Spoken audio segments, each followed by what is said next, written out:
اللہ علیہ وسلم صلاۃ والسلام علیک یا رسول اللہ صلی اللہ علیہ وسلم۔ بسم اللہ الرحمن الرحیم۔ وعن عثمان قال كان نبی صلی اللہ علیہ وسلم اذا فرغ من دفن المیت وقف علیہ فقال استغفروا لأخیکم ثم صلوا له بالتثبیت فإنه الآن يسأل۔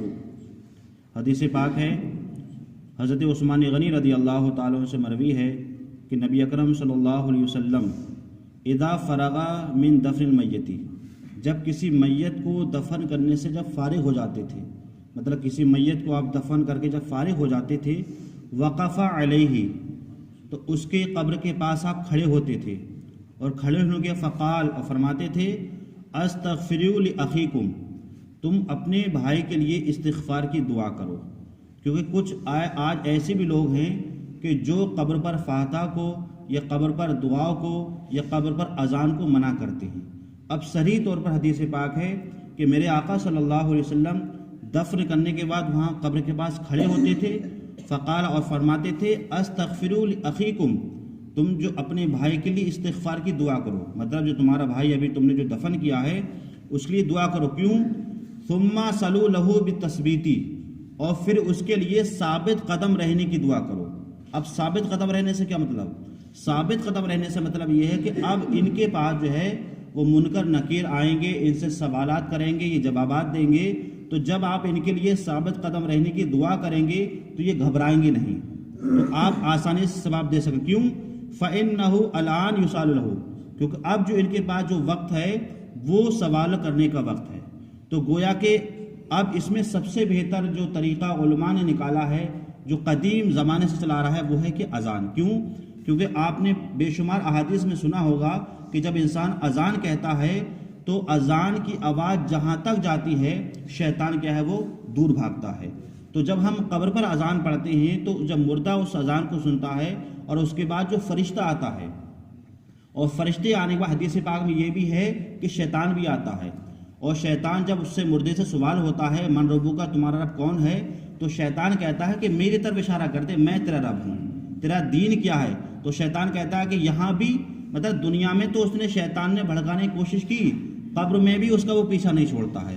تو اس لیے حدیث پاک میں یہ ہے کہ وہاں پر جو ہے کہ اذان کہی جائے، تاکہ اذان کی آواز کو سن کر شیطان بھاگ جائے اور ہمارا پیارا مردہ صحیح کہتے دے جواب دے سکے۔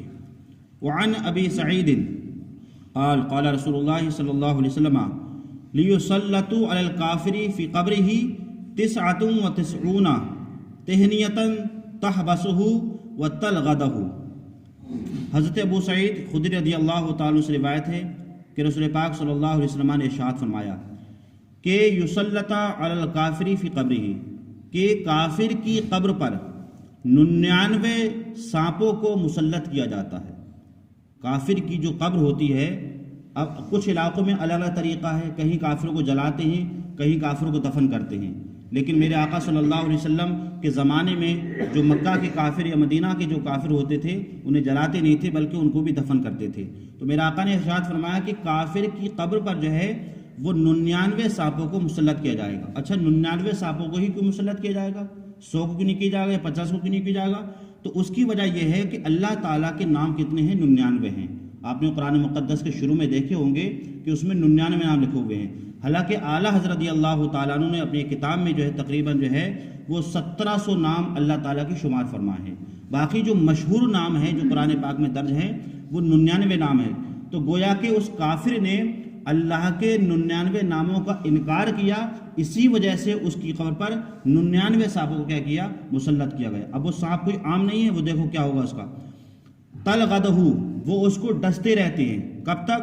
حتی یقوم الساعۃ، یہاں تک کہ قیامت آ جائے، مطلب قیامت تک ان کا یہ کام ہے، ڈستے رہتے ہیں۔ اب دیکھیں وہ خطرناک کیا ہوتے ہیں۔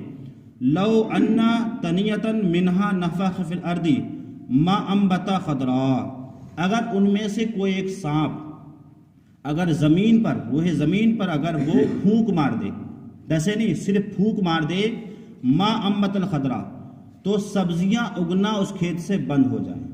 اس سے آپ اندازہ لگا سکتے ہیں کتنا خطرناک وہ سانپ ہوگا کہ اگر وہ کسی کھیت پر یا زمین پر پھونک مار دے تو وہ زمین جو ہے سبزہ اگنا یہ بند کر دے۔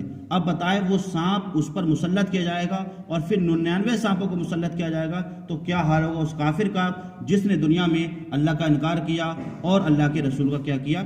انکار کیا۔ حدیث پاک ہے عن جابر قال خرجنا مع رسول اللہ صلی اللہ علیہ وسلم الى سعد بن معاذ حين توفى فلما صلی اللہ علیہ وسلم وضع في قبره وسوي له سبح رسول اللہ صلی اللہ علیہ وسلم۔ حضرت جابر رضی اللہ تعالیٰ سے مروی فرماتے ہیں کہ ہم لوگ رسول پاک صلی اللہ علیہ وسلم کے ساتھ نکلے، کب؟ جب حضرت سعد بن معاذ کو دفن کیا گیا، ان کی وفات ہوئی، ان کو دفن کیا گیا، تو رسول پاک صلی اللہ علیہ وسلم نے وضع فی قبرہ، اپنے ہاتھ سے ان کو قبر میں رکھا، وسوّا لہ علیہ، اور ان کی مٹی کو برابر کر دیا۔ اب یہاں ایک چیز اور بھی ہمیں چاہیے کہ جب ہم اپنے کسی پیارے کو دفن کریں تو قبر میں وہ حضرات جائیں جو نماز کے پابند ہیں، جو باشرع ہیں، جو نیک ہیں، نرم ہیں، اخلاق ہیں، ان کو چاہیے کہ وہ قبر میں مردے کو اتاریں۔ خود میرے آقا صلی اللہ علیہ وسلم نے حضرت سعد رضی اللہ تعالیٰ عنہ کو قبر میں اتارا اور ان کی مٹی صحیح فرمائی، اور فرمانے کے بعد سبح رسول اللہ صلی اللہ علیہ وسلم، میرے آقا صلی اللہ علیہ وسلم نے تسبیح بیان کی، تو صحابہ فرماتے ہیں فسبحنا، ہم نے بھی تسبیح بیان کی۔ اس کے بعد جو ہے ثم کبرا، پھر آپ نے تکبیر کہی، فکبرنا، تو ہم نے بھی تکبیر کہی، فقبل رسول اللہ، فقیل یا رسول اللہ، تو ہم نے کہا یا رسول اللہ، لما سبحتا ثم کبرت، پہلے آپ نے تسبیح بیان کی یہاں پر، پھر اس کے بعد تکبیر کہی، فقال، تو آپ نے فرمایا کہ لقد تضیق علی هذا العبد صالح، کہ اس نیک بندے پر قبر کیا ہو گئی تھی؟ تنگ ہو گئی تھی، حتی فرج اللہ عنہ، یہاں تک کہ اللہ تعالیٰ نے اس کی قبر کشادہ فرما دیا۔ تو ہم جو بھی قبر پر پڑھتے ہیں تو اس قبر میں پڑھنے کے صدقے میں اللہ تعالیٰ مردے کی بخشی بھی فرما دیتا ہے اور اس کی قبر کو کشادہ اور وسیع فرما دیتا ہے۔ تو ہمیں چاہیے فقتاً فوقتاً اپنے پیاروں کے لیے یہ صلاح ثواب کرتے رہے۔ اللہ تعالیٰ ہمیں اور آپ کو حدیث پاک سمجھنے کی اور اس پر عمل کرنے کی توفیق عطا فرمائے۔